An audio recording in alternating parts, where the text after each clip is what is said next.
이렇게 해가지고. 오케이, 괜찮아? 여기 주무실 거예요? 네, 오늘은 여기로 정했습니다. 비탈진 곳인데 텐트 치기엔 좀 안 좋을 것 같은데. 텐트는 안 챙겼는데 저희.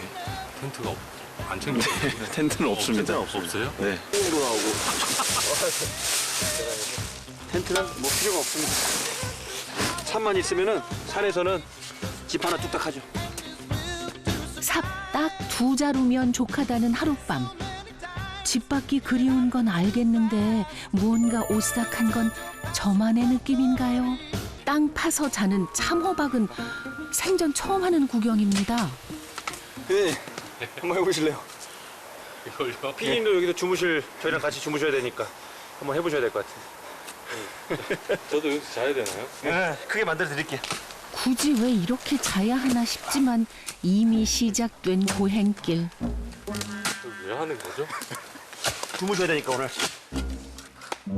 태윤 씨의 열띤 응원에 힘입어 힘썼으나 두 사나이 영 성에 안 차는 눈치입니다. 시원찮으신가요? 꼭 여기서 자야 할까요? 네, 자야 됩니다. 집에서 자는 게 낫지 않을까요?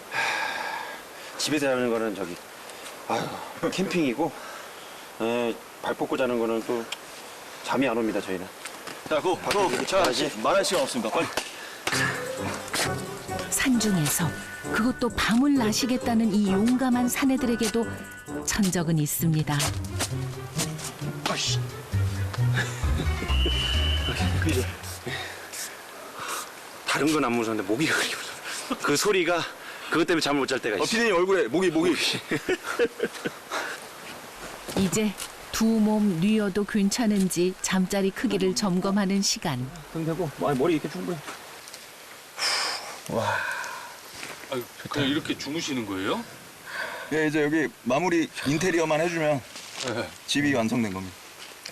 야 이거 좋다. 이렇게 주무세요? 예, 지붕이 없잖아요, 지금. 네. 지붕 만들어주고 이제 안에 침대도 넣고. 여기 이제 예. 침대로 만들어서 리클라이너처럼 만들어 주고 이 정도면은 한 4성급 호텔 정도? 네. 4성급 정도. 이 정도는 4성급이라고 좀 말할 수 있네요. 이게 좋으세요? 피디님 안 누워 보시죠. 별을 5개 준데도 누워보고 싶지 않은 불편함은 제 눈에만 보이나요? 뭐라고 설득을 한데도 쉽게 이해되지 않는 산중 하룻밤의 이유. 여기서 자고 나면은 진짜 다음날 엄청 힘들거든요. 몸 찌뿌둥하고. 네. 근데 이게 그 찌뿌둥하고 힘든 와중에도 그 희열감이 있기 때문에 네, 뭔가 스트레스가 날아가는 느낌이 있습니다. 이건 안 해보면 절대 모르는 일. 해봐야 아는 맛이랍니다. 그래서 두 사나이는 포기할 생각 따위는 없답니다. 마무리는 산짐승도 속아넘길 위장술. 감쪽 같긴 하네요. 자 들어가겠습니다. 아시죠? 이제 텐트 아니 참호 속에서 잠자리에 들 시간. 오 좋다. 좋다. 괜찮아? 뭘. 와 진짜 넓다. 와 너무 넓다. 찬찬히 그 속내를 들여다보아야겠습니다. 와 물장 나도 잘 만들었다. 야 이거 참 잘했다 잘 잘했다. 집보다 좋습니까? 집보다 좋아요? 혹시 근데 집에서 잤던 거 기억 남는 게 있으세요? 없죠. 없잖아요. 아무리 자도 그지. 근데 여기서 자는 거는 불편하더라도 그렇죠. 기억에 확실히 남죠, 그죠? 주변 분들이 뭐라고 해요, 이렇게 하면? 방송에서 이런 말 해도 될까요? 또라이라고 예, 미쳤다고 많이 하죠. 네. 나는 뭐 하는 짓이냐고. 그런 말 많이 듣죠.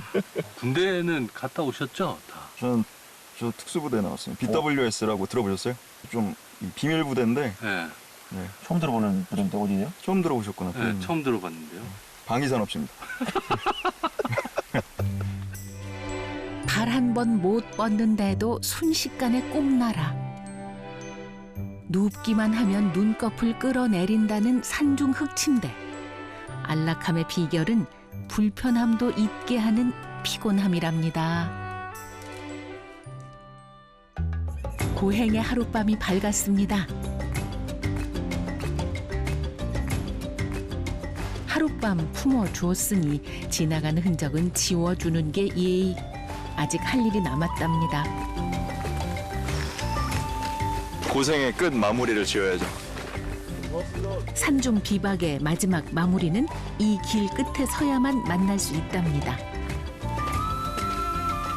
야, 오늘 올 때 오늘 와 구름이 저기 밑에 있네 여기보다. 와. 산에서 구름 바다를 구경하는 눈호강. 이게 바로 사서 고생하는 맛입니다. 사서 고생한다는 생각은 드세요? 예, 듭니다. 힘들긴 한데 그 힘든 게 이제 저희한테 좀 기운을 많이 주기 때문에 네, 제가 20살 때부터 비박을 처음 시작했기 때문에 그때부터 이제 고생의 길로 이제 들어섰죠. 우와. 네. 눈 파서 겨울잠까지 자보았으니 어제 하룻밤은 태연 씨에게는 누워서 떡 먹기. 일명 생고생 노숙커의 역사는 일본에서 축구 선수였던 그 시절로 거슬러 올라간답니다. 이제 한국인이다 보니까 그게 차별을 많이 했었어요. 네, 나쁜 짓도 많이 하고 저희가 뭐 화장실에서 볼일 보고 있으면 뜨거운 물 뿌리고 뭐 이런 짓거리를 좀 많이 해서 그때 좀 많이 힘들었죠. 그때 그렇게 힘들 때 일본인이 그렇게 힘들게 괴롭혔는데도 일본인 선배가 그때 좀 손을 내밀어 줘가지고 그분이 좀 산을 좋아하셨던 분이었어요. 그래서 같이 산을 가서 그때 진짜 산에서 1박을 하면서 진짜 감동을 느꼈죠. 그때. 태어나 가장 잘한 일이, 잘하고 싶었던 일이 축구 하나뿐이었던 청춘. 그 길 앞에서 좌절해 이불 속에 숨어들었던 태윤 씨를 끌어낸 것은 산이었습니다. 넘어진 자리를 밟고 일어났던 그날의 기억이 다시 공을 찰 수 있게 했거든요. 생고생 노숙은 세상에 이겨내지 못할 일은 없다고 스스로에게 거는 주문 같은 것. 힘들수록 힘이 난다 말하는 이유입니다. 힘들게 올라오셨잖아요. 네. 오히려 힘을 좀... 그게 포인트입니다, 피디님. 네? 힘들어야 이 힘이 생깁니다. 집에서 먹으면 이게 소중한 줄 모르잖아요. 라면 맛도. 네. 근데 이렇게 힘들게 고생하고 먹는 라면이 네. 진짜 이거보다 값진 게 없습니다. 안 해본 거 해보는 것도 좋고. 네. 그래서 젊었을 때 정말 많은 걸 해보고 싶고 그냥. 네. 한 가지 확실한 거는 네. 집보다는 확실히 좋습니다. 아, 그래요? 예, 맞습니다. 저희 어머니가 늘 하시는 말이 있습니다. 남자는 집에 있으면은 큰 일을 못 한다. 힘들게 얻어야 쉽게 잃어버리지 않는 법. 힘들게 지켜 오래도록 잃고 싶지 않은 것이 있으신가요?